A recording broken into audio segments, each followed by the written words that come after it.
All right, well, welcome. Happy ICTM. It's nice to see you all here. Thanks for coming. I am Jeff Summy, and I teach at Deerfield High School, and so I just want to kind of quickly introduce myself, and then we'll kind of get the show started. But I teach at Deerfield High School. This year I teach 2 classes of Algebra 1, 2 classes of BC Calculus, and 1 class of multivariable calculus. My name is Jennifer Navickas. I teach at Deerfield High School too. This year I'm teaching 2 sections of Algebra 2 and 2 sections of AP Statistics. And I'm Ashley Livingston. I also teach at Deerfield High School. I teach 3 sections of Algebra 2 Trig, 1 section with Algebra 2 with Jenny, and 1 section of Algebra 1 with Jeff. So we kind of work together a little bit too. So as you see up here, we have a lot of word problems, or reactions to word problems, which I'm sure many of you have seen these same reactions in your students. For some reason, they tend to scare people, and students especially, so much that one year I decided for Halloween I was going to dress up as the scariest thing I could for my students, a word problem. And to add to it, to make sure that they were really in fact terrified, I threw some fractions in there too. So I decided to offer them some extra credit if they could correctly solve me, but to my frustration, many students didn't even try. They saw the words and they just didn't even try. So we talked about this stuff and we were getting frustrated that these were the things that our students were saying, and regardless of what we were trying in the classroom, we still were getting these things in the freshman, sophomore, junior, senior year. So we figured there has to be something more that we can be doing. We are members of the Complex Instructions Consortium, and through them we had found some information about a class at Stanford called How to Learn Math. And that's kind of where our journey began, and Jenny's going to start talking about that a little bit. So Ashley and Jeff passed along the email. It comes from Stanford. They offer MOOCs, which are massive open online courses. And one of them in particular was called How to Learn Math, which seemed really interesting. And we all thought that we were going to take this class over the summer. It was an online class. We were going to take the class. We were going to learn, really great story problems and strategies, how to teach whatever subject that is so hard to teach. And it wasn't like that at all. It was a lot about approaching mathematics from a mindset viewpoint. And a big component of the class was learning about growth mindset versus fixed mindset, and how does that affect students and the way in which they learn. A lot of the research through the course taught by Joe Bowler, professor at Stanford, came from Carol Dweck and her research about mindset. And so all 3 of us were so intrigued by this information that we decided to read this book, just on our own separately from the course. It wasn't required reading material. And for all 3 of us, it was extremely transformative for me. The book is great because it really talks about how mindset affects you as a teacher, as a coach, CEOs, as a parent, as a friend, as a spouse. And I saw all of my relationships in my life in different ways, thinking about my growth mindset, my moments of fixed mindset in others, in my students, in myself, and how can I change those pieces. So for the 3 of us, it was overwhelmingly transformative in how we were going to approach our teaching. The class is fantastic. You can take it online. It isn't free anymore. I think it's about $125 to take the course. But they also have now a student version, and on the handout, it has some information. Joe Bowler also has a website, UQ. And within it is a lot of information, articles, activities, ideas for the math classroom. So there are a lot of resources on the handouts that go through that. We have a short video to show to help you understand what the difference between growth and fixed mindset is if you haven't experienced it before. We don't have speakers, so it's no problem.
growth mindset versus fixed mindset, being able to help our students grow that, and also persevere in problem solving. How can we keep them interested, engaged, replicate those problems at a higher level while also having this growth mindset? And one of the major pieces of growth mindset is about celebrating mistakes, finding the worth in mistakes, and being able to use them in an effective way.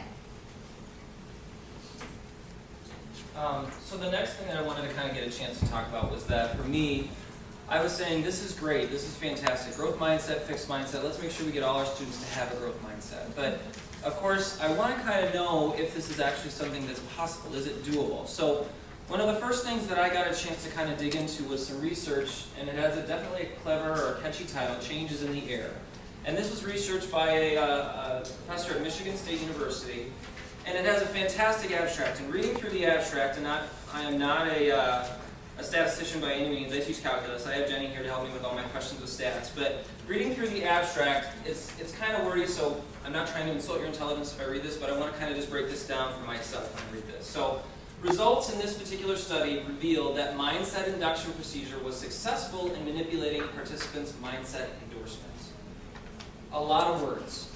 What I heard in that was not anything that hugely resonated with me until I kind of processed, and then I thought about it. What is it saying? It's saying that you can change a student's mindset. A mindset is malleable. It's something that you can modify in your students. And so once you realize that this is something that you can change for them, it changes the game. Because if you can change how they view problems, and if you can change how they view their mistakes, and if you can change a little bit of their academic identity, then everything else can change. So that was the first sentence in the abstract. So that got me really excited after I finally figured out what it said. The second sentence that I got to was this one. And again, a lot of words, but just hear me out here. So the manipulation also influenced performance and brain activity. Regardless of their previous mindset, participants in the growth condition demonstrated superior post-error accuracy compared to those in the fixed condition, replicating our previous study. Now for me, the word that jumps off the page is not the one that I highlighted at the beginning, it was the word replicating. I don't know a lot about stats, but I do know in research that if your research is any good, you should be able to replicate your research in other places, and it's going to have meaning for people. So this is something that they didn't just do once and said, yep, we have good results, let's publish a book. They were able to kind of establish that this is something that they could see over multiple times. The main thing that I think that we really should take from this is that if you can get a student into a growth mindset, and what they're saying is that regardless of where they were, if we get them into a growth, their error accuracy improved. Now, that's something you might want to kind of pause and consider. If you can get them into a growth mindset, the errors are going to be reduced, which I think that's really what a lot of us try and do on a day-in, day-out basis. The other kind of cool thing kind of leads me to an image that came along with the research. This isn't just like my children making clay models at home. This was brain scans that they did. And I mean, it's kind of obvious, but you can see after an error, the fixed mindset has no lights going off. But after a student made an error and they have a growth mindset, lots of lights are going off in the brain. Now, what does that tell you? They're not ignoring the fact that they made a mistake. They're focusing on the fact that they made a mistake, they're accepting it, and they're trying to modify whatever it is that they're learning so that they don't screw it up again. And I think this is really kind of key for me, because I think that if we can get people to understand that mistakes are okay, especially our students, and that we embrace that a little bit and understand that's where their learning really happens, then we can take that step forward with them as students. So this was the second kind of big ticket sentence from the abstract. The third one was this one. I can click right enough times. These findings suggest that error-related behavior relationships can be optimized by implicit induction of a growth mindset. To me, what that's saying is that you have control. You can influence, and when you influence, the errors will be reduced. And so that's the thing that I really got excited about when I read this, because I was like, okay, now I'm ready to do this. Before I'm like, it kind of feels a little soft, it kind of feels like I just want to go back and start teaching how to factor it. And this feels a little bit more like I can now kind of establish this for the people in my community and get them to understand this is something that is going to make changes for my students. The next thing I want to share with you was this PERTS program, and there's a link on here to this program. Ashley and I participated in this program, and it was another research opportunity, but this was one that we got to contribute to. So we enrolled our Algebra 1 classes in this research, where they were taken into the computer lab twice, the students, and they were given information about mindset. They were given information about how the brain changes. They were given information about what a mindset can do in terms of your ability to grow and learn. And so one of the reasons why I'm showing you this is to help you to understand that I have value in this. But the other reason why I'm showing this is that it has an impact on student achievement. So this is PERT's data. They've done this with other groups. They've done this study with other schools. And this is their GPA that they have for students who identified in a growth mindset. So you can see 2.6 versus students who self-identified as fixed at a 2.3. And this is very, very analogous to a lot of the work that Dweck cites in her book, Mindset. That you can see achievement gains just based on attitude. Now, for us, like I said, we took our students in, and our students in our classroom measured. How impactful were we in getting our students to change their mindset? You can see that my particular classroom, when compared to the entirety of our school, now, in full disclosure here, we only had 3 classes. There were my 2 classes and Ashley's, so these numbers are fairly similar. But then compared to people who are in the program throughout the nation. And I think the thing that was really exciting was that this was helping me to do some of the heavy lifting in terms of getting my students to understand what mindset was. I was trained in mathematics. I was trained in teaching mathematics. I was not trained in teaching kids how to have better attitudes. I mean, my social skills, I'm the super social math teacher. I'm looking at your shoes instead of mine, right? So when I'm talking to you. So I guess what I'm trying to say is that this was something that I wasn't coached on, but I feel like I now have some skills because I take the kids into the computer lab and they're given some of those skills via this program. And this is something that you can take your classes and you can register them, and this was something that was totally free, and I'm assuming it's still totally free. But click on the link and I guess you'll get the real truth. So this was the second bit of research that I wanted to share with you. Okay, so we're all excited to teach, the growth mindset, but the reality is that we also need them to be persevering in problem solving. And so Ashley and I sat down over the summer. We were going to teach Algebra 2 together. Really excited about it. We're kind of cut from the same cloth. She's just, a lot younger and a lot more vibrant, but that's fine. But we were excited to teach Algebra 2, and we looked at the chapter on quadratics. And, she goes, that's a hunky chapter. I go, it is, and I like that word. And we looked at it and we thought, this is like the worst chapter because we factor for 45 days. And it kills them. And it kills me. And I can't take it because somewhere in there, students drop down to a lower level. They can't hack it. That's where it is. Why? I don't know. He doesn't know. She doesn't know. The parents don't know. And then we're dropping them down to a lower level, and we're trying to think, how can we retain these kids, keep them persevering in problem solving, and give meaning to factoring? And so we kind of came up with this idea that Algebra 2 really is just a bunch of collection of stories and skills. And we've got to have a good story, because if you've got a decent story, then you want to practice the skill and then be able to solve it. And so we looked at the way the chapter was organized, and it didn't fit. And so we've rearranged it a little bit. And, it's that whole idea, is the textbook really what we need, and maybe make our own and generate our own ideas. And so we start with family of functions to begin with, looking at transformations. And everybody kind of does it a little bit differently, but in general, we're looking at all different kinds of functions, but focusing on quadratics. We look at it by equations, through verbally what's happening, through ordered pairs numerically, and then graphically. And trying to get kids to visualize when they're looking at a function what those pieces mean. Okay, there's no story there. And so then we ask ourselves, why are we so concerned with where the graph is? Because where the graph exists is the solution to a story. So the x-intercepts are really important, and where are they, and how does that help me solve a story? How do I find the x-intercepts? So, we have our stories, we've got the garden measuring 12 by 6, and we want to put a little, and I love to tell the stories and get into it, and I just want to know, what will the width of the pathway be? Well, after Dan Meyer's talk today, maybe I don't give as much information as this. And so we peel a little bit away, now, just from a couple sessions today already, I'm thinking, how am I going to change this story? How am I going to get the buy-in a little bit more? We've got this story, the unlidded box. We're all familiar with the unlidded box, and how do we figure out the dimensions of that little box? And so what we're doing is we're starting with these stories, and we're just letting them hang up there, hang in the wind, and say, okay, well, you know what, let's practice some skills.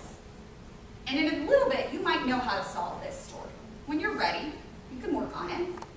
And so we're going to factor quadratic expressions. So that's what needs to come first. And for honors Al-Trig, it's going to take a little less time than it would for Algebra 2. But we're going to factor and we're going to work on those skills.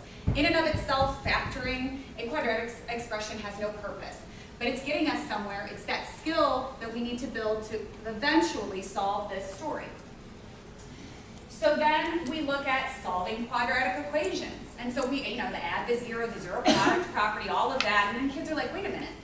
I think I know what the garden needs to be. And so that story's hanging out there, and finally we're working towards the end of that story. And then somebody's like, well, I can't do that though. I can't factor to solve and use the zero product property for the unlidded box. No, that was kind of horrible. So I need a new skill. I'm going to use the quadratic formula. Oh, okay, now I can solve it using that.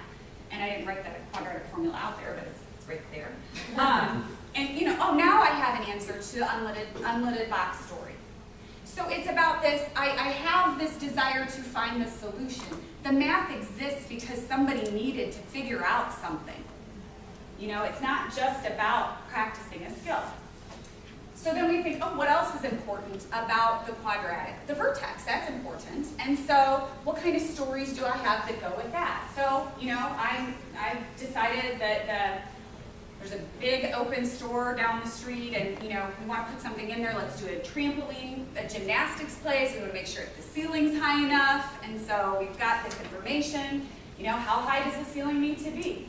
Well, a skill that we could practice could be completing the square. Now, whether or not you decide to put that in the curriculum or not versus, Common Core, are we going to practice the skill? But it kind of fits there nicely, and we find out, well, it needs to be at least 70 feet tall, or else we're going to have a lot of lawsuits. So, looking at what that skill helps us. Now I've got the lemon-scented widgets, and I've got when I copied it, the square didn't pop up there. But now I've got this, you've got your revenue equations, and you're minimizing your costs, and you're maximizing your revenue. All of those fun equations that tie in from the students taking Intro to Business, which my husband teaches. But I'm not gonna, complete the square with that. So I need another skill. What's that skill? Well, now we go back to properties of quadratics, which is usually the first section. And that's where we kind of talk a little bit more. We go back to families of functions. How does the transformation work? Oh, wait a minute. Can I quickly find that vertex? And it ties back to the quadratic formula. And you're looking at that. Oh, this looks really familiar. And this is, the part that you add and subtract is the left and the right. And so it's kind of all tying together with previous skills. And so now I've got that opposite of the over 2a. Oh, okay. So a couple different ways I can find the vertex. The last piece that fits in kind of, where do I fit in imaginary numbers? It's tricky because we don't have a lot of stories to that, and you can tell them there are complex stories that go with imaginary numbers. That's a joke. But they are very complex, and you really want to tell them, hey, wait 4 or 5 years of math, and then you can get into some higher level physics, and you can use that. That's not very fun to hear. But there's a website called Math Better Explained, or Better Explained the Math. I have it on there. I can't remember the order. And there's a really lovely explanation on that website about how imaginary numbers are a rotation. And then that ties in nicely with our Common Core geometry transformations, ideas of rotations. So we can talk a little bit about that and that plane and solve those problems and those skills. Now, my classroom interventions for mindset. How do I keep them going through this dangling story problem out there? Well, I've got a couple different ways. Some of the same ways, they're going to talk a little bit about some of this, but I talk about it a lot in the classroom. In AP Statistics, they used to do homework presentations. So they got an assignment chart, they had 3 or 4 homework problems every night, they had their initial next to it, they had to come to class with their, that worked out perfectly. Back in the old days, it was on one of those transparencies. They each got a marker, and they had to present it, and it had to be right. After teaching a lesson for 42 minutes, their answer had to be right, And I just don't do that anymore. They still present, And it's still really powerful, but I kind of hope that it's not right. We celebrate mistakes in the classroom. They get credit for coming up and presenting it, and they make a mistake, and I get really excited. And I'm like, oh, that was a good mistake. Yes, let's celebrate it. Everybody give a clap, you know? And we cheer about it and say, that's a great mistake because why were you thinking that? And then they explain it. And I said, that's a great mistake to make today because when do we not want to make that mistake? And everybody's like, May 13th. And I'm like, yeah, we don't. That's the finish line. Today's practice, and we're growing and we're building. And I'm always talking about their brain growing and building from those mistakes. And so that's one way that I've changed my practice. Another way is formative assessments. I taught pre-calc last year. We used to do these mini quizzes. Oh my gosh, they sucked the life out of me. Like every section, we had formative assessments. And what were we doing? Collecting them, grading them, handing them back. No, I changed it. They grade their own. And you can count it for a grade or not, whatever, however you want to do it. But the best part of the discussion was when they would raise their hand. How much should I take off if I forgot a negative here? How much should I take off if I had the X and the Y switch? Whatever it is. Oh, I'm so glad you made that mistake. Who else in here made that mistake? At first nobody wants to raise their hand. They're like, I didn't make a mistake, I'm perfect. And then as we build that culture in the classroom, everybody's like, yeah, I made that mistake. Great, I'm glad you made it today. Let's celebrate this mistake. Let's think about it. Let's learn. Why did so many people make that mistake? Was it me? Did I not emphasize this in class? Were we thinking incorrectly? What's going on? And so I get some really powerful conversation. It's not perfect. My 7th hour Algebra 2 is really great at it this year. My 8th hour is so quiet. They're so shy. They're so reticent to participate. I'm building the culture. I'm not up here to say that it's perfect. They look at me like I'm nuts when I first talk about it. But we get into it. So those are 2 ways that I'm trying to build meaningful representation and a support system to keep them going through it. So another thing that Jenny and I talked about with our Algebra 2 class was teaching exponentials, and most specifically this Common Core target here. Being able to decipher between linear, exponential, and quadratic, and comparing and contrasting them was just something that we didn't have in our curriculum before. Kind of taught them in pieces, but that part of actually doing the comparison and the contrasting of it and understanding the differences wasn't there. So we talked about, well, what is a story? How could we do this? What could help them understand these exponentials in a different way? There is a subscription-based website called Mathalicious, and that's also on your handout. We don't work for them. No, we don't. But they have really, really, really great stories, because that was something that was hard for us to come up with a lot of times, were these stories. Where do we get them from? And what's nice about this website, too, is that they are all aligned to Common Core targets or standards. So you can type in the standard, and it will bring you to options for stories. So one of the ones that we found on there, it was more dedicated towards pre-calculus, and we used it in a pre-calculus class, but we were able to kind of modify it a little bit and then use it for exponentials. So it starts off with talking about vampires, which is really interesting for them. It's a huge thing of vampire zombies, whatever you want to do with it. It's really similar to what Robert Mann was doing earlier. I'm not going to have you guys get up and start hugging each other, but it is the baseline of what he was doing earlier today. But we actually then took it and brought it back to current events, talking about Ebola and the norovirus B68 that's going on right now. So they had the vampires in there, kind of drew them in, but then we kind of brought in these other current events that are going in as well. So from this, and same thing kind of like what Jenny was talking about too with Dan Meyer's talk, again, I can look at this now and probably think about some ways I could subtract some things from in there. What information do I really want to give them? What things can they come up on their own? What questions can they ask of their own? I'm sure that they would probably wonder this themselves. How long before everyone in the town is a vampire? So those are some things that they could probably come up with on their own. But from there, they were able to take that information, put it into a table, and then we asked them questions. You've just done linear equations. Is this growing in a linear fashion? They can see that it's not. They can see that it's not changing that way. They can see, we talked then about arithmetic versus geometric. They can see that it's doubling. In this case, it was. And then from there, they were able to verbalize from the table what was going on and take that verbalization and put it into their own model. So without me saying, oh, this is the initial amount, this is the growth factor, and this is the time and everything, they were able to create their own model based on this story.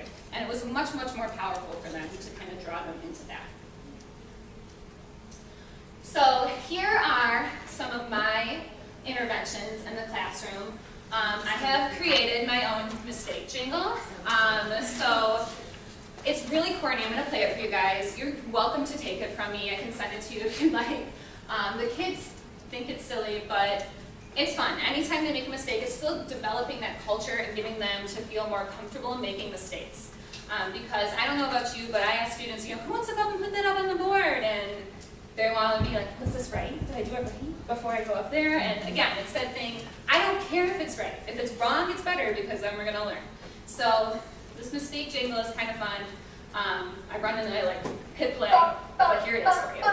We just made a mistake. We just made a mistake. We just made a mistake. I wonder what we'll learn.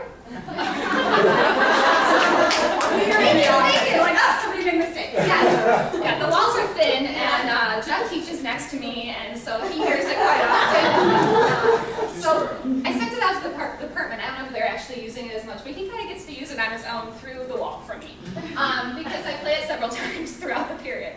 And they ask for it, and they're like, can we hear the mistake jingle? I'm like, well, you better make a mistake then. So it's quite fun. I've had kids come up to me too who are like, I was just singing that song at the football game.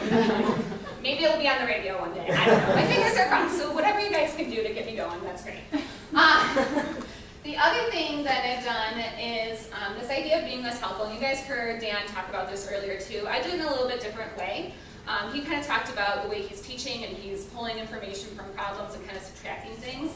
I do it in a sense of not trying to help them as much. I have them, my classroom organized in groups, and I want them to work together in these groups throughout the year and help each other and not me help them. So still, I don't know if you guys have noticed this, but at the beginning of the year when we're developing that culture and developing that community, you put them in the groups and then they still raise their hand.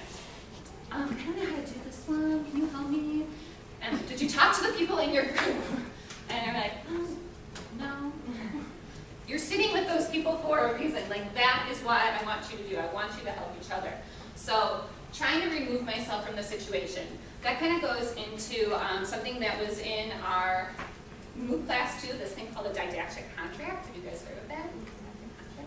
So it's this struggle with, with teachers and the students expect you as their teacher to answer the question. And as a teacher, you want to help them, so you want to answer the question. It's kind of going back and forth, and where does that break?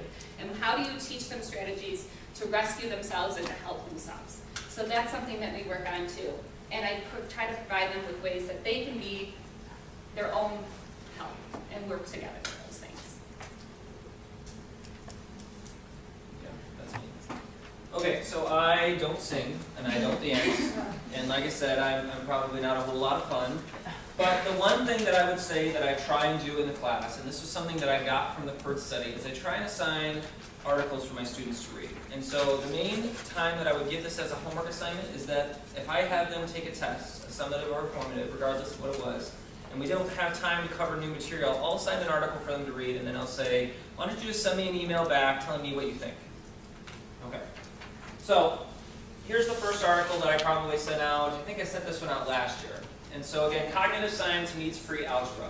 The main reason why I assigned this one is that I want my algebra students to kind of get a sense that spiraling curriculum is something that we do intentionally. I think sometimes they wonder, why are we seeing these problems again? And again, the main reason why I'm having them do this is I want them to start to think about the thinking that they're doing. I want them to think and reflect, well, why would you assign those same problems that we did 3 chapters ago? Well, because I'm going to test them again on a semester exam, or I'm going to expect you to carry them into geometry after algebra.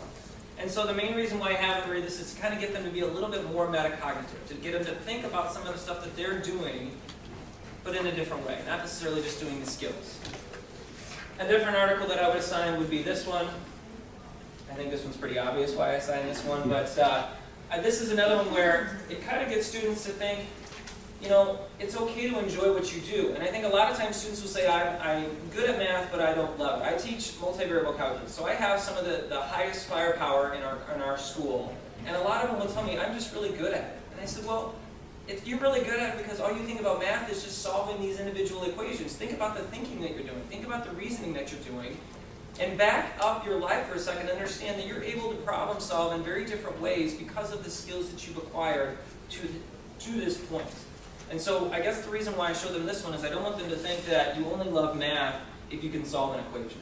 I mean, people who love literature are only the people who are good at spelling, right? I mean, that's kind of the connection I'm trying to get them to make here. Another article that I really like, and again for obvious reasons, is How to Turn Every Child into a Math Person.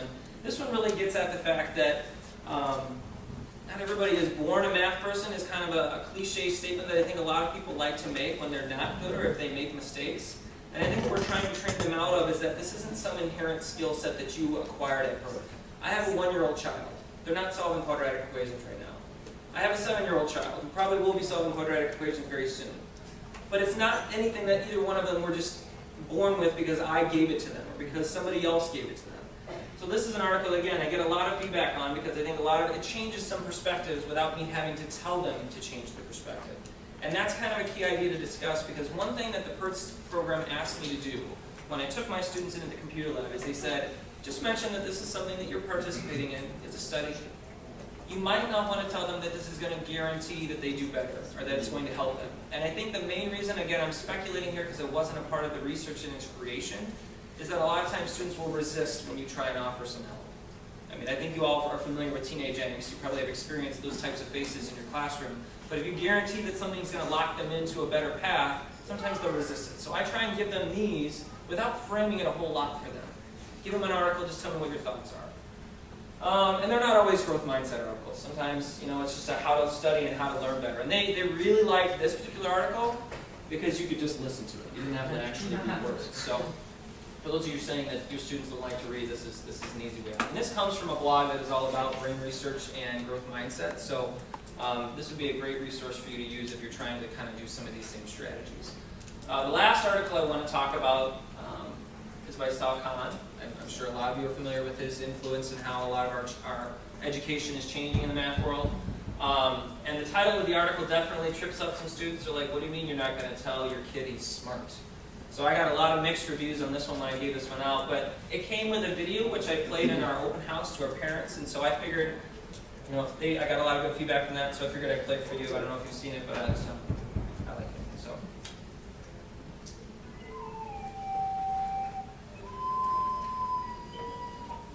Nobody's born smart. We all start at 0. Can't talk, can't walk, certainly can't do algebra. Adding, reading, riding a bike. Nobody's good at anything first. There was a time when Einstein couldn't count to 10. Shakespeare had to learn his ABCs just like the rest of us. Thankfully, born to learn.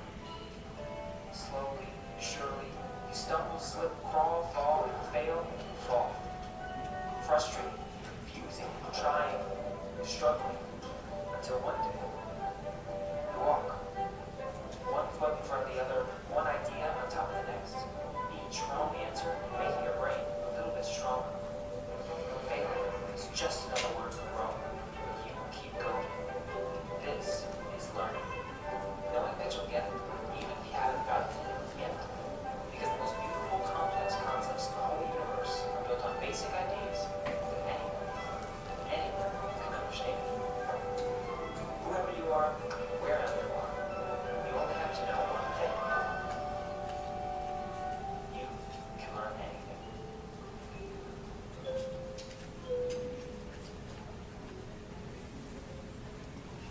So I like playing that, and playing videos I think sometimes kind of helps bring the message home, because it definitely kind of tugs on your heartstrings. Like I start thinking about my little boys at home when I see those kinds of things.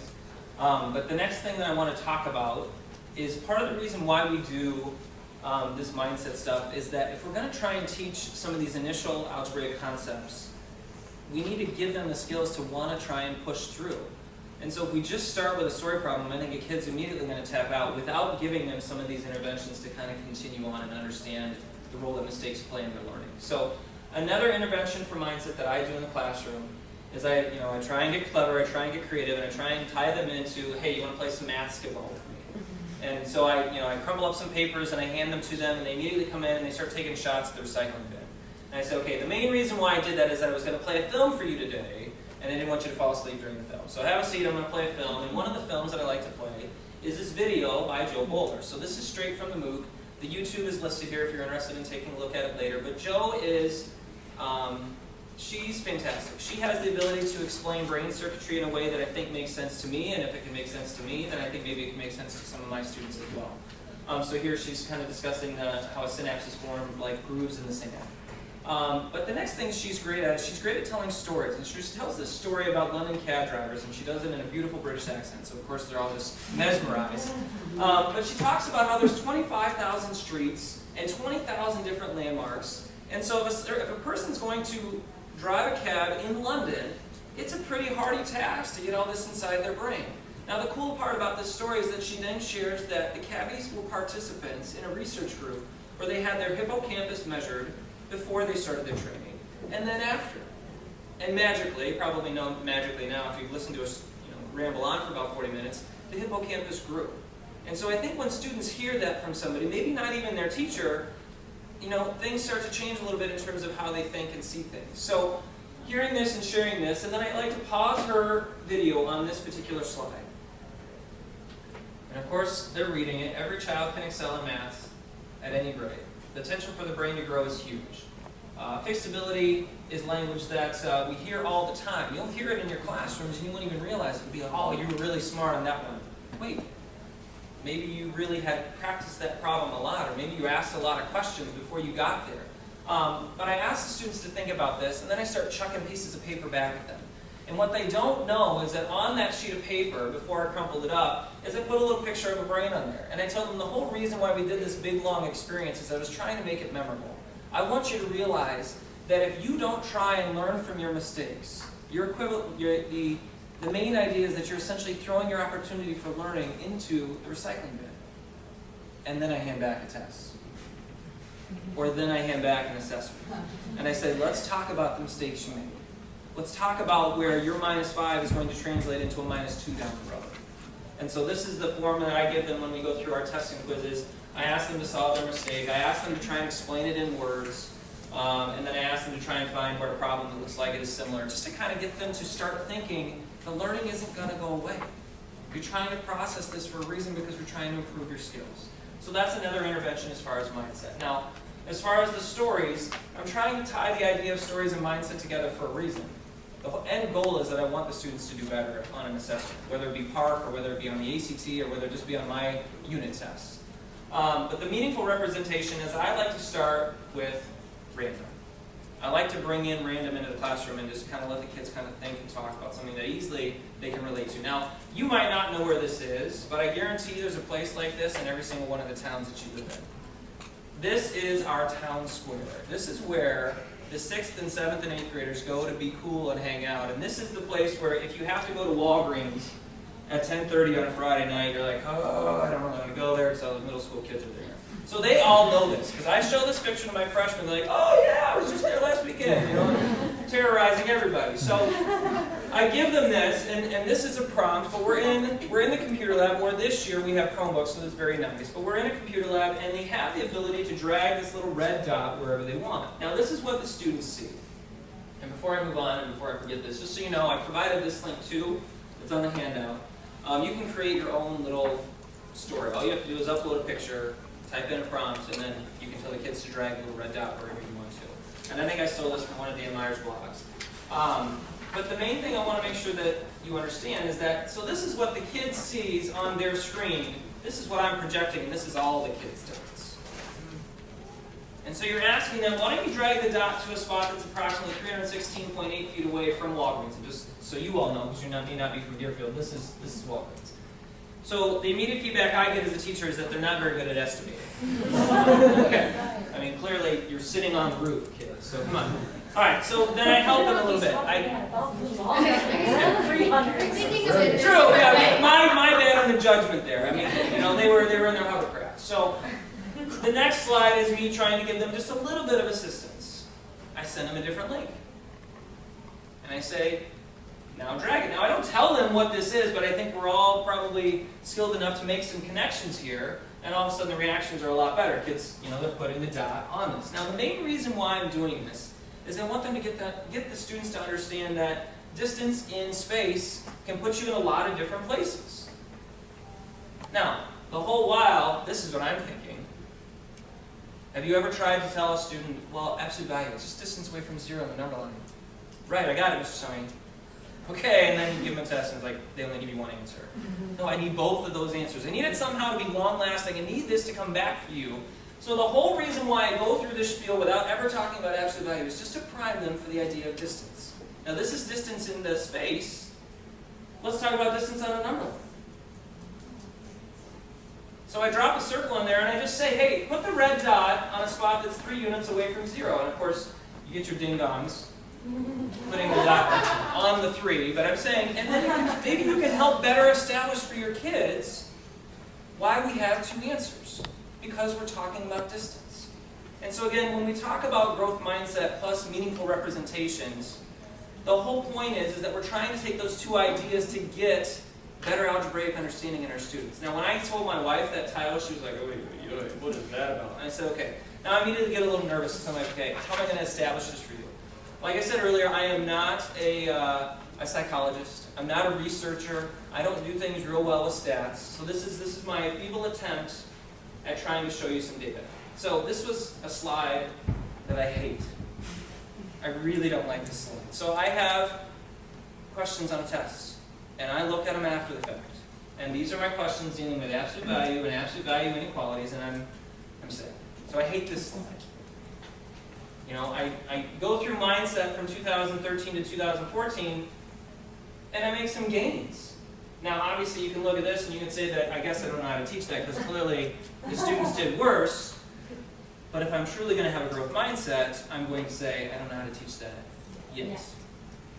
So I think we all have to be able to cut ourselves some slack. We have to understand that it's not a perfect process, but if we can change how we look at the problem, it really reshapes it in a way that makes us a little bit more optimistic. The last thing I wanted to kind of talk about is where we are now. Oh. Yep. Okay. All right. Here we go. So, after our experiences in that move, we came back to our department. We were all excited. We did this 2 summers ago, and we were like, oh, it's great ideas. We read this book, and we're pretty much how we are right now. We were really excited for them. Spreading the word. So a bunch of our teachers in our department decided to do this last year, and they're kind of having the same engagement and are really feeling it. And they've kind of taken these things on this year.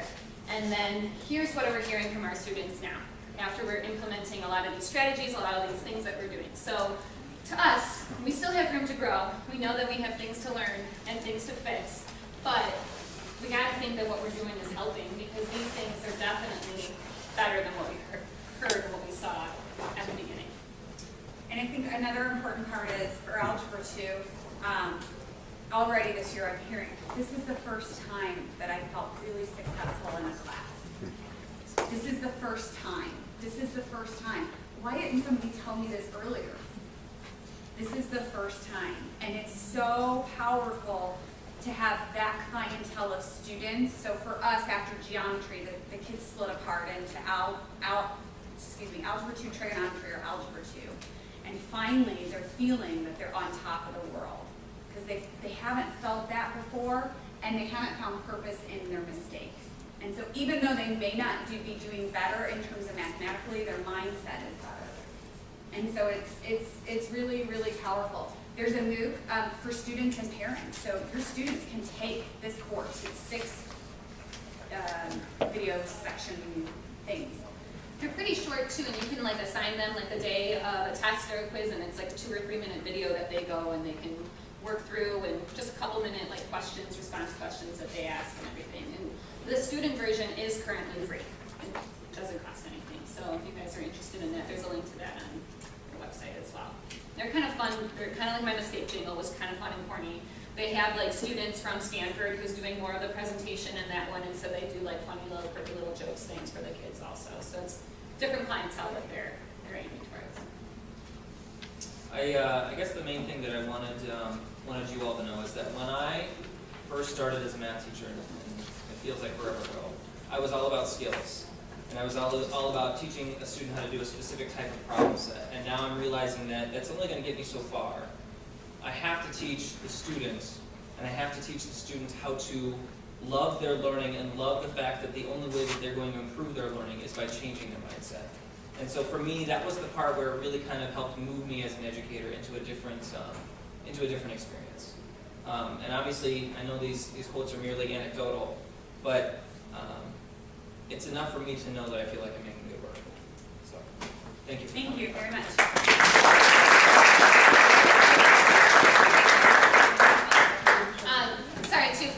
So everything is on the handout, but we also have our presentation as well as some other links to things if you want to write down this little bit here. That is it's on the handout as well, so sorry, you don't have to write it down. There's one of the things